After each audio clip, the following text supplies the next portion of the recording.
Second ফেজৰ ফলাফল কি হ'ব? ভাল হ'ব। ইয়াত আপোনালোকে নিজেই ফিল্ডত থাকে আৰু মোক সোধাতকৈ মইহে আপোনালোকক সুধিব লাগে ফলাফল কি হ'ব বুলি। দেখা যাওক এতিয়াতো কিমান দূৰ আগবাঢ়ো কি হয়। ইলেকশ্যন ৰিজাল্ট দিব 4 জুন, সম্প্ৰসাৰণ হ'ব আগষ্ট ছেপ্টেম্বৰ। তেতিয়ালৈকে ব্ৰহ্মপুত্ৰ দি বহুত পানী বৈ যাব। EVMতো ওলাবই। ইমান আৰু লম্ফ জম্ফ কৰি থাকি কি লাভ? ভোটটোতো বাকচত সোমাই গ'ল। এতিয়াতো আৰু যোৰহাটত নতুনকৈ ইলেকশ্যন নাই।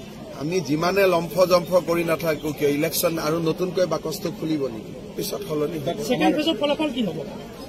ভাল হ'ব। ইয়াত আপোনালোকে নিজেই ফিল্ডত থাকে আৰু মোক সোধাতকৈ মইহে আপোনালোকক সুধিব লাগে ফলাফল কি হ'ব বুলি। দেখা যাওক এতিয়াতো কিমান দূৰ আগবাঢ়ো কি হয়।